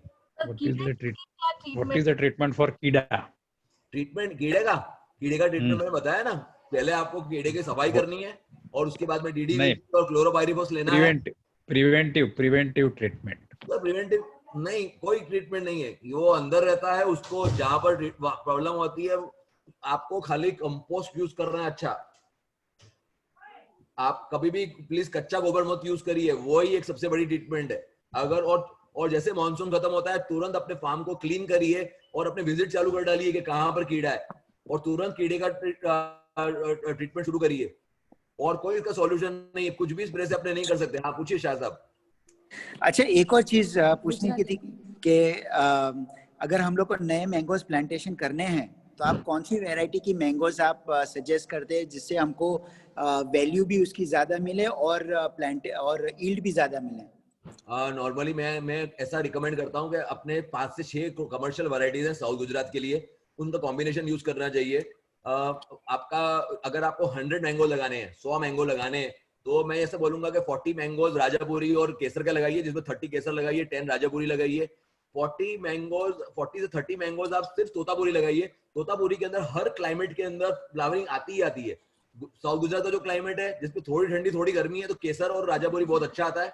लेकिन लास्ट ईयर का क्लाइमेट था जिसमें बहुत ज्यादा ठंडी थी, तो उस क्लाइमेट के अंदर हाफूस, लंगड़ा और दशहरी बहुत अच्छा आता है। मतलब आपको 30 केसर, 10 राजापुरी, 30 तोतापुरी और क्या बोलते हैं अपने 80 हो गया ना, तो 20 के अंदर आप हाफूस, लंगड़ा और दशहरी कर सकते हैं, या 10 भी इधर उधर आप कर सकते हैं आपकी रिक्वायरमेंट के हिसाब से। अगर हम ये करते हैं तो पॉलिनेशन भी बहुत अच्छा होता है। एक ही वाड़ी के अंदर अपनी बहुत सारी वैरायटी रहती है ना, तो क्या रहता है कि सबकी फ्लावरिंग स्टेज अलग अलग है, तो उससे हमारी पॉलिनेशन बहुत अच्छा रहता है और फ्लावरिंग बहुत अच्छी आती है सबके अंदर।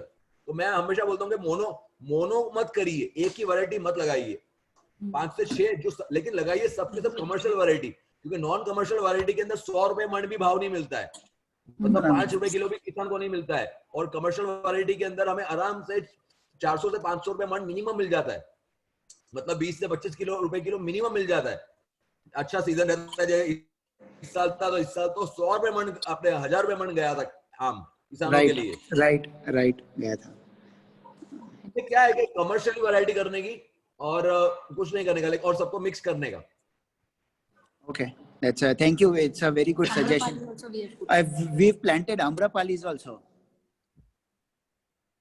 नहीं, आम्रपाली की भी अच्छी कमर्शियल वैल्यू है, नो प्रॉब्लम, आपको लेकिन राइट जगह पर उसको मार्केटिंग करना रहता है। हाँ, और हम लोग ने पिछले 5 साल पहले हम लोग ने हाई डेंसिटी प्लांटेशन भी की हुई है। करिए आप high density, there is nothing wrong, हर साल प्रूनिंग करना कंपलसरी। उसको कभी भी हाई डेंसिटी प्लांटेशन का बेसिक बात है कि आपको 9-10 फुट के ऊपर हाइट नहीं जाने देना होता है, और साइड की प्रूनिंग करते रहना, मतलब ऊपर की भी प्रूनिंग करनी है, साइड की प्रूनिंग भी करनी है, तो ही आप सक्सेसफुल होगे। और प्रूनिंग राइट टाइम पे करनी है, प्रूनिंग बहुत ज्यादा लेट करोगे तो जैसे प्रूनिंग करते ही नए पत्ते आ जाते हैं, तो प्रूनिंग फटाफट करनी होती है। तो प्रूनिंग करते हैं तो जैसे नए पत्ते आते हैं उनको मैच्योरिटी करनी है, मेरा शेड्यूल फॉलो करना पड़ता है उसके बाद में। ओके, तो आपके शेड्यूल व्हाट्सएप करेंगे, आप शेयर करेंगे? मैं कर दूंगा, मैं आपको यंग प्लांट्स के लिए भी करूंगा, और जो अपने 3 साल से ऑनवर्ड वाले हैं वो भी कर दूंगा। और ये वीडियो तो है ना, आप ये वीडियो देख सकते हैं वापस। Okay, thank you. और पुराने ट्रीज को क्या कर सकते हैं जो 30-35 इयर्स ओल्ड हैं? मैंने रिजुविनेशन के ऊपर कुछ भी नहीं लिया, रिजुविनेशन भी कर सकते हैं। रिजुविनेशन के अंदर ऑल्टरनेटली मतलब 1/3 करके हर साल अपने को फुल प्रूनिंग कर सकते हैं, हार्ड प्रूनिंग करके कर सकते हैं। 1 साल तक मैंगो नहीं आता है, पूरा उसका एक सिस्टम रहता है रिजुविनेशन का। रिजुविनेशन के लिए मैं अगर बताऊंगा तो मतलब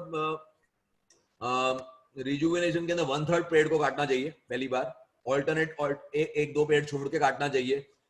और जैसे ही काटते हैं तो उसमें 10 डालियां बाहर आ जाती हैं, तो 10 डाली में से जो सबसे अच्छी 3 डाली है उनको बचाना, उनको रखना होता है, बाकी सबको काटते रहना होता है। ऐसे 2-3 बार करना होता है काट। और जो रिजुविनेशन के लिए कटिंग हमेशा मॉनसून के बाद करनी होती है, कभी भी रिजुविनेशन के लिए आपको मॉनसून से पहले नहीं करना है, नहीं तो पेड़ मर जाता है।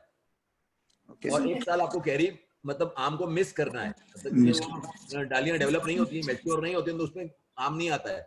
रिजुविनेशन के बाद में वापस से 1-2 साल के बाद में आम एकदम तैयार हो जाता है, पेड़ तैयार हो जाता है अच्छे मैंगो देने के लिए।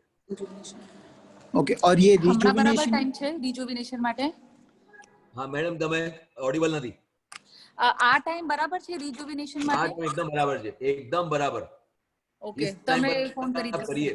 और आप कटिंग करने के बाद में उसके ऊपर क्लोरोपाइरीफॉस और COC कॉपर ऑक्सीक्लोराइड का पेस्ट लगाना, ताकि नया कोई फंगस या पेस्ट ना लग जाए। ओके ओके, ठीक है। दूसरा एक, તમે આટલા વર્ષથી મેંગો ફાર્મિંગમાં એગ્રીકલ્ચરમાં છો, હવે બહુ બધું આવે છે કે ઓર્ગેનિક ફાર્મિંગ, ઓર્ગેનિક મેંગોઝનું આવે છે, તો તમારું શું વ્યૂઝ છે એના ઉપર કે ऑर्गेनिक मैंगोज अपने उगा सकते हैं, बहुत प्रोडक्शन उसमें कम हो जाती है, लेकिन आपको अगर ऑर्गेनिक मैंगोज के डबल रेट मिल रहे हैं तो आप ऑर्गेनिक मैंगो करिए। अगर आपको रेट डबल नहीं मिल रहे क्योंकि प्रोडक्शन आधी हो जाती है, मार्केट पहले ढूंढिए बाद में करिए, क्योंकि मैं रिकमेंड नहीं करता हूं, क्योंकि I am into profitable farming. हमारे लिखा हुआ we sell profitable results. Profit main चीज है। यू कैन ओनली सर्वाइव, आप तब सर्वाइव कर सकते हो जब आपका पैसा आता है। मेरे हिसाब से organic farming is emotional farming. पहले अगर आप मार्केट को ढूंढ के काम करते हो तो that is not emotional, that is commercial. Right, double rate minimum मिलना चाहिए, minimum double rate, then only go for organic. Otherwise do integrated, IPM करो, integrated pest management, INM integrated nutrition management, दोनों को कॉम्बिनेशन करो। मैंने बोला है हर spray के अंदर नीम ऑयल लेना है, आप गौमूत्र भी ले सकते हो हर स्प्रे में, लेकिन पेस्टिसाइड को मिस नहीं करना है। गौमूत्र तो हम कर सकते हैं क्योंकि हमारे पास काउस भी है, करना है, लेकिन उसका भी माप करके करना है। अगर अपने को फ्रेश यूज कर रहे हैं तो वो फर्टिलाइजर है, बासा यूज कर रहे हैं तो वो इंसेक्टिसाइड है या पेस्टिसाइड है, तो वो कैसा है गौमूत्र वो करना है। उसका प्रमाण भी रखना है कि भाई एक लिमिट से ज्यादा नहीं जाना है, ज्यादा डालते हैं तो भी गर्म कर डालता है वो। Okay okay, thank you very much. Thank you. और किसी को सवाल है? Otherwise, I am just a call away. Manish ji को कोई सवाल था, आई थिंक वो So let's close the today's session and thank you very much. काफी अच्छे सवाल भी आए. मुझे मजा आता है जब अच्छे सवाल आते हैं तब. Thank you everyone. Thank you. Shah ji